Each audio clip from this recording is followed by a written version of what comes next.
सद्गुरुनाथ महाराज की जय. भगवान नित्यानंद प्रसन्न, गुरुदेव मुक्तानंद परमहंस प्रसन्न, महायोगी स्वामी उमानंद सरस्वती प्रसन्न. आता आपण 7व्या अध्यायाला धरून गुरुदेव ताईंचे अनुभव ऐकणार आहोत. आता ही चांडाळी आहे, ती तर माहिती आहे आपल्याला, ती कशी आहे, दलित झालेली, अमुक आहे तमुक आहे वगैरे वगैरे वगैरे. पण तरी तिचा उद्धार झाला. दूत आले आणि तिला शिवाच्या विमानात बसून तिथे कैलासला घेऊन गेले. तिचा उद्धार झाला. मग तिचा असा उद्धार कसा झाला? एवढे तिने पाप केलेलं आहे, तिच्या पापाचा पण एवढा अख्खा अध्याय गेलेला आहे. एवढं पाप करून तिचा उद्धार का झाला, कसा झाला? तर त्यात 4 गोष्टी इथे येतात. स्थान महिमा, कारण गोकर्ण क्षेत्रासारखा स्थान महिमा. आणि यात्रेकरू म्हणजे तिला सत्संग मिळाला. तिच्या भोवती येणारे जाणारे जे लोक होते ते चाहला चालले होते गोकर्ण क्षेत्राला. ते सत्संग म्हणजे शिवाचं नाव घेत भजन म्हणत चालले होते. तिच्या कानावर, तिला नको असले तिच्या कानावर ते पडत होतं. आणि तिथे सगळीकडे आता आपण बोललो त्याप्रमाणे सगळीकडे जागोजागी पिंडी होत्या शंकराच्या. आणि हिला कोणी अन्न दिलं नाही, कारण महाशिवरात्र कोणीच अन्न खात नव्हतं. त्यामुळे हिला काही कोणी अन्न दिलं नाही. तिला उपवास झाला. कोणीतरी मस्तीमध्ये तिच्यावर बेल फेकलं. ते ती अंधाळी असल्यामुळे तिने वास घेतले, खाण्याची गोष्ट म्हणून तिने फेकून दिलं. ते पोचलं, पडलं, शिवलिंगावर पडलं. तर आता अशा ह्या 4 गोष्टी आहेत. मग आपलं कसं होतं, आपण आश्रमात जातो आणि तिथे साधना करतो. तर आपल्याला पहिलं काय मिळतं, स्थानाच्या महिमेचं आपल्याला बेनिफिट मिळतं. कारण आपले आश्रम आहेत, पुरुष क्षेत्र आहेत.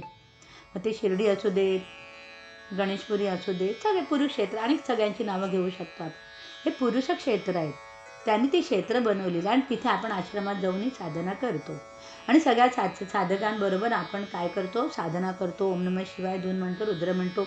मध्येच आपल्याला पेंग आली किंवा आपला आवाज नाही पोचला किंवा काय खोकला आला, कुठे जर तुटलं तरी आपल्या बरोबरचा आहे तो पुढे नेत असतो तो. त्यामुळे घरी ती आपल्याला ॲडव्हान्टेज मिळते, इकडे ते असतो. आणि सगळ्यांच्या अंतरीचा जो परमात्मा आहे, जो गुरु आहे, प्रत्येकाच्या अंतरी जो गुरु आहे, तो त्यावेळेला बाहेर आलेला चैतन्य बाहेर येतं. आणि तो चैतन्य बाहेर आल्यामुळे प्रत्येकजण प्रत्येक क्षणाला शुद्ध होत असतो. कशाने शुद्ध होतो? त्या जपाने शुद्ध होतो. कारण आता ती कशी झाली आहे, पर्वणीचा दिवस होऊन जातो आणि सगळ्यांच्या आणि तिथे पुण्य गोळा झालेलं असतं. आणि खरं ह्याला जपयज्ञ आपण म्हणायचं. आपल्याला इतर यज्ञाची गरज नाही. धूप दीप आणि काय ते तूप बीप जाळा आणि ब्राह्मणांना बोलवा, ह्या यज्ञाची नाही आहे आपल्याला गरज, बिलकुल नाही आहे. हा जपयज्ञ आपण करायचा. आणि असा जपयज्ञ आश्रमामध्ये आपला सतत होतो, आपल्या मुखाने होतो. आणि तो आपल्या सप्तधातू शुद्ध करतो आणि आपल्याला तिथपर्यंत घेऊन जातो. आणि सत्वगुणाची वाढ होते, पुन्हा जोडली जाते. आणि आता आपल्या शैविजमच्या भाषेत सांगायचं तर आपल्या शैविजमच्या भाषेत असं आहे की अण्वोपाय साधतो. कारण मूर्तीची पण पूजा होते, अभिषेक पण चाललेला असतो. हे सगळं बघून अण्वोपाय आपण साधतो. आणि त्याच्यानंतर आपली डेव्हलपमेंट होते. अजून शाक्तोपाय पण आपल्यावर होतं आणि शांभोपाय पण आपल्यापर्यंत होतं. आणि भक्त अशा रीतीने उद्धरतो. म्हणजे ती चांडाळी उद्धरली, कशी उद्धरली, तर आपण पण अशा रीतीने उद्धारत असतो, एकत्र येतो आणि साधना करतो तेव्हा. आणि तर अशा प्रकारे हे आहे. हा शिव कसा आहे, भोळा आहे. ते भोळा कसं आहे ते सांगितलं. एवढीशी ताईंची सेवा केली तर एवढं मोठं बेनिफिट दिलं. तर शिवासारखाच आपला गुरु पण भोळा आहे, हो की नाही. आणि आमच्यासारखे द्वाड भक्तांना त्यांनी सांभाळलं आहे. तसं शिव पण त्याचा द्वाड भक्त आहे, रावण. त्याला पण तो सांभाळतो आहे. तर एक आपल्याला आवडतं ना, गणेशपुरीची एक गोष्ट सांगते. आम्ही तेव्हा म्हणजे ताईंबरोबर कुठे पण त्यावेळेला आम्ही साड्यात नेसायचो. असं ड्रेस बीस नाही घालत होतो. लहान होतं तरी कंपल्सरी मंदिरात पण साडी, आश्रमाचा प्रश्नच नाही आहे. गणेशपुरीला साडी नेसून जायची. तर पदरातून माझी रुद्राक्षाची माळ आणि त्याच्यात ताईंचा फोटो होता. ताईत आपण घालतो ना तो ब्लॅक अँड व्हाईट, माझ्या गळ्यामध्ये होतं. ते आपलं काम करताना किंवा पुढे आल्याचे माळ. तर एक बाई होती, तशी वयाने मोठीच होती, मला वाटतं 30शीतले तर नक्कीच होती ती बाई माझ्यासमोर आली आणि मला म्हणते, आप लोग इतना शो ऑफ करते ना भक्ती का, वो अच्छा नहीं है, ती मला म्हणते. तर मी आपली गप्प बसले, कारण आश्रम त्यांचा आहे, आपण नाही जास्ती बोलायचं, आपल्या ताईंना त्रास होईल असं नाही वागायचं. तरी मी तिला म्हटलं की नित्यान बाबा, मुक्तान बाबा हा हमारे गुरुदेव, त्यांच्याबद्दल आम्हाला एवढा अभिमान आहे ना की आम्हाला सगळ्यांना सांगायला आवडतं की ह्यांचे मी भक्त आहोत आम्ही. त्यामुळे मला नाही शो ऑफ वाटत. पण आपण म्हणतात तर कदाचित शो ऑफ असेल, असं मी तिला बोलले. आणि ताईने येऊन सांगितलं, ताई ती असं असं मला बोलली. सगळं सांगायची, मी काय उत्तर दिलं, ती काय मला बोलली, असं ताईनं सांगायची. ताईच्या आतमध्ये ताईंबरोबर गप्पा व्हायच्या थोड्या वेळ, त्या ताईनं सांगायच्या. त्या ताईने मला त्या मुलीबद्दल सांगितलं. म्हणे ती मुलगी विचित्रच आहे पहिल्यापासूनच, मुळातच. एकदा तिला कशाने तरी राग आला ना, तेव्हा नित्यानबाबांची जी मूर्ती आहे ना, त्याचं उंच प्लॅटफॉर्म आहे बघा. तुम्ही सगळे गेला असाल ना, जवळजवळ मला वाटते कमीत कमी 4.5 ते 5 फुटाचा तो प्लॅटफॉर्म आहे, त्याच्यावर ती मूर्ती आहे. तर त्या प्लॅटफॉर्मवर म्हणे ती चढली होती, ताई सांगतात मला. आणि तिने बाबांची जी पूजा झालेली होती ना, वस्त्र वगैरे सगळे दणादण ती पूजा उधळून लावली होती. आणि नंतर मग तिला लोक धरून घेऊन गेले, तरी ती आश्रमात राहत होती. मग मी ताईने म्हटलं, कसं ना ताई, कसं काय तिला ठेवून घेतलं, मग हाकलून का दिलं नाही तिला आश्रमातून, ती अशी द्वाड येतात, अशी हे विचित्र येतात. तर ताई म्हणाल्या की गुरुकडे सगळ्या टाईपची लोक येतात. तिला लोकांनी जर टाळलं तर गुरु स्वीकारणार. तिला सुधारणं किंवा तिचं हे उद्धार करणं गुरुचंच काम आहे. म्हणजे कसा गुरु असतो बघा. गुरुभक्ती फार वेगळा आयटम आहे, फार वेगळी गोष्ट आहे असं. पण तरी ती अजाण होती, म्हणजे जरी 30 वर्षाची तरी थोडंसं तिच्याकडे काहीतरी मानसिक प्रॉब्लेम होता, म्हणून तिला माफ करून तिला ठेवून घेतलं होतं आश्रमामध्ये. बरोबर आहे ना? नाहीतर बाबा काही रागवत नव्हते असं नाही आहे. एक बाबांचं किचनचं काम करणारी होती, बाबांचं स्वयंपाकाचं काम करणारी होती. तिचं काहीतरी म्हणजे अहंकार, चूक काय नसते, अहंकार एकच चूक, तीच गुरुला आवडत नाही. तर तिला बाबा असे रागवले होते ना त्या बाईला, अरे तिला नुसते चक्कर वगैरे आले, की अशी अशी अशी ती हलायला लागली. तिथल्या ते उभे मागे पुढे तिचं डोकं आणि अखंड देहासहित ती हरत होती, भयानक हालत होती. आणि बाबा देखो अभी नाटक कर रही है. हे तिला एवढं बोलले ना, ही अशी आहे तशी असे रागवले तिला. आणि मग तिला ते सहन झालं नाही, त्याच्यावर बाबा देखो अभी नाटक कर रही है. हे बाबा पण काही थोडं रागवायचे असं नाही आहे. पण ज्याला संस्कार करून सुधारायचं त्याच्यासाठी एक वेगळी ट्रीटमेंट होती आणि त्या बाईसाठी वेगळी ट्रीटमेंट होती. असं असतं गुरुकडे वेगवेगळ्या ट्रीटमेंटची. त्याला काय आणि मला काय वेगळी असं नसतं. दुसरं सांगते मी आपल्या शिबिरातली गोष्ट. आपलं कराडचं शिबिर झालं होतं.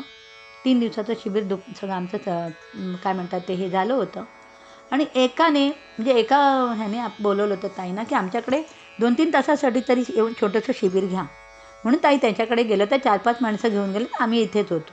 कराडच्या ज्यांच्या घरी आपण उतरलो होतो तिथेच आम्ही होतो आणि तिथे गेले. तर तिकडच्या लोकांनी बोलवलं आणि कोणीतरी ताईंचा भारी अपमान केला. बरं, आता तुम्ही गुरुला बोलवता म्हणजे तुम्हाला गुरु कळला आहे आणि बोलवता आणि तुमच्यापैकी कोणीतरी अपमान करतो. आणि ज्यांनी भरवलं मला ते त्याला सांभाळता आलं नाही अपमान करणाऱ्याला. त्यांनी धरून त्याला घेऊन जायचं होतं, प्रोटेक्शन देता आलं पाहिजे. तर त्याने अपमान केला. आणि त्या आपला आश्रम नव्हता झालेला. नायकर मावशींच्या इथे रेल्वे क्वार्टर्समध्ये त्या राहायच्या. त्यांच्या घरी आपला सत्संग असायचा, ताईंचं दर्शन आणि सत्संग व्हायचा. तर त्यांच्याकडे 3-4 महिने झाले होते शिबिराला आणि ती व्यक्ती आली होती. ती ताई तुम्ही माफ करा, आम्ही कसलंच का म्हणतात इतक्या चारी बाजूने आम्ही हे झालो आहे, खूप त्रास होतो आम्हाला, असं तसं, परचक्र आले आमच्यावर वगैरे वगैरे. त्यांच्या भाषेत ते रदबदली ताई आम्हाला वाचा. ताई म्हणाले ते माझ्या हातात नाही आहे, ते आता नियतीकडे गेलेलं आहे, नियतीच बघेल.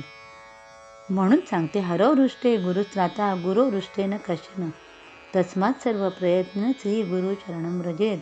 म्हणून जर तुम्हाला गुरु कळला आणि जर तुम्ही चुका कराल तर माफी नाही आहे. चुकीला माफी कधी होते? तुम्हाला गुरु नाही कळलाय ना तर होते. आता सांगितले 3 प्रकार झाले. पहिलीला त्यांनी बाबांनी तर माफ करून तिला सांभाळतायत.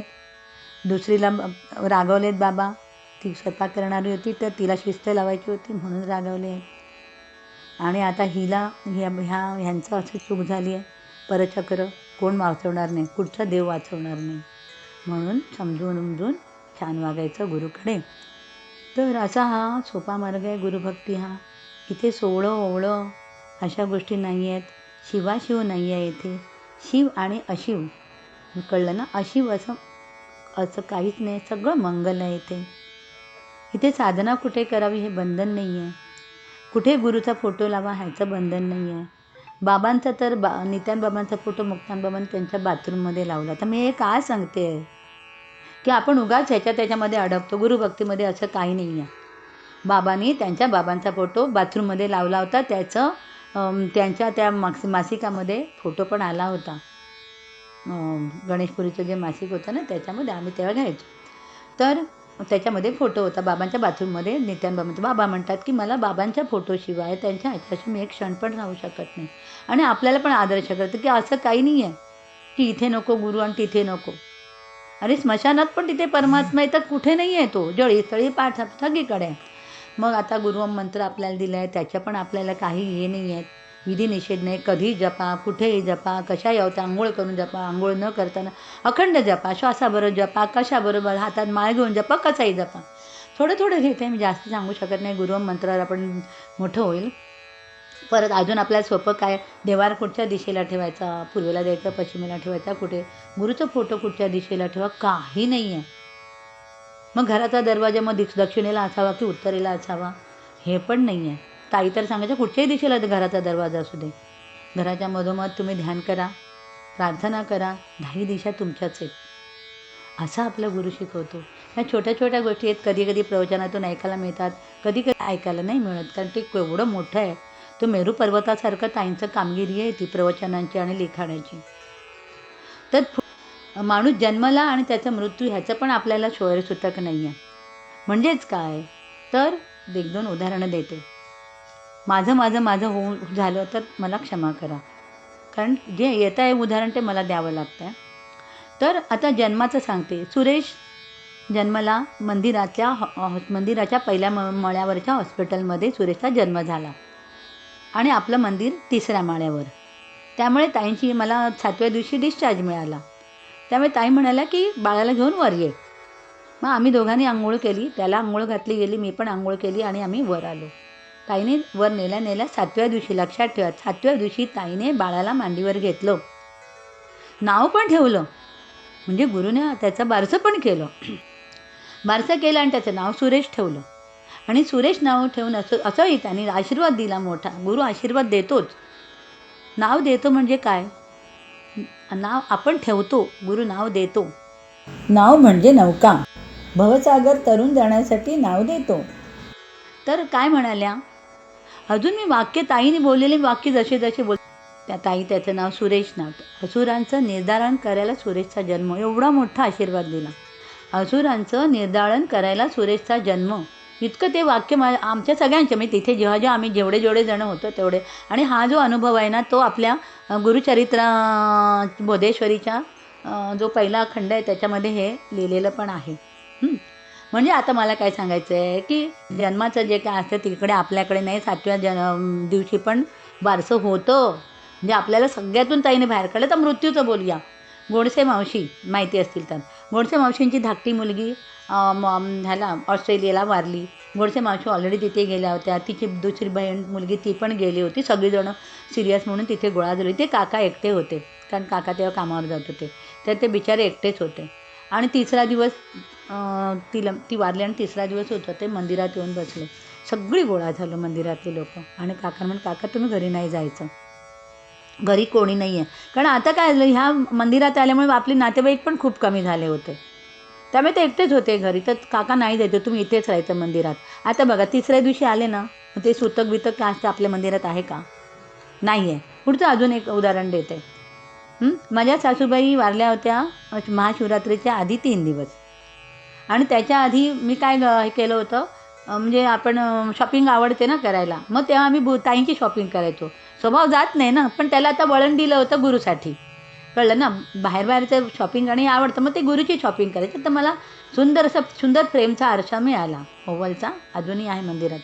तर सुंदर आरसा मला मिळाला आणि त्या टाईल्सला मॅचिंग होता, म्हणून मी खरेदी केला आणि ताईंना दिला. ताईने फुलबिल घातलं. म्हणाले गुरुला आरसा कशाला, म्हणे तू सरळ कपाटच दे, आरसा नाही द्यायचा गुरुला, कपाट दे, असं मला बोललं. आणि शिवरात्रीला दे, महाशिवरात्रीला ते कपाट दे. आणि मग आमचं कपाट बनून झालं होतं आणि माझ्या सासूबाई गेल्या. 3रा दिवस महाशिवरात्रीचा होता. अर्थात आम्ही परेलला चाळीत राहत होतो. हे एवढे लालबाग, परेल, दादरचे सगळे नातेवाईक सतत येत होते. 13 दिवस माहिती आहे काय असतं ते. मला कोण पाठवणार मंदिरामध्ये, कोणी पाठवणार. माझ्या मिस्टरांनी म्हटलं, ताईने सांगितलं ना महाशिवरात्रीला कपाट नाही, तर तुम्ही कपाट घेऊन जा, पुरुष जातात ना बाहेर. तर त्याने कपाट आणून दिलं होतं महाशिवरात्रीला. मग ते पण 3ऱ्या दिवशी, सांगायचं काय, 3ऱ्या दिवशी ते पण आले होते. असं काही नाही, सगळे येतात. तर मला सांगायचं काय आहे की उगाच काय म्हणतात कर्मकांड आणि अशा गोष्टीमध्ये नका अडकू. आपल्या गुरुने आपल्याला सगळ्या बाजूने फ्री केलं आहे. कसंही जा, कुठेही जा. आता एक गुरु नानकांचा दोहा मला आठवला आहे. सब भूमी है गोपाल की, इसमें अटक कहाँ. म्हणजे अखंड भूमी गोपालची आहे, तुम्हाला अटक कशाला? इकडे नाही, तिकडे नाही, हे नाही, ते नाही, कशाला नियम घालता? जिसके दिल में खटक रही वही अटक रहा. तुमच्या मनात जर खटक असेल ना तर तुम्ही अडकाल, नाही तर अडकणार नाही. आमच्या गुरुने आमच्या अखंड भूमीमध्ये सगळीकडे माझा गुरु आहे, सगळ्या गोष्टीमध्ये माझा गुरु आहे. त्यानं आम्हाला अटकायला शिकवलंच नाही आहे की आता हे 3रा दिवस अटका, लेडीजच्या पिरियडाला अटका, कशाचं आम्हाला बंधन दिलेलं नाही आहे. अशा प्रकारे 7वा अध्याय व त्या संदर्भातील विवेचन आणि गुरुदेवांच्या आठवणी इथे संपत आहेत. सद्गुरुनाथ महाराज की जय.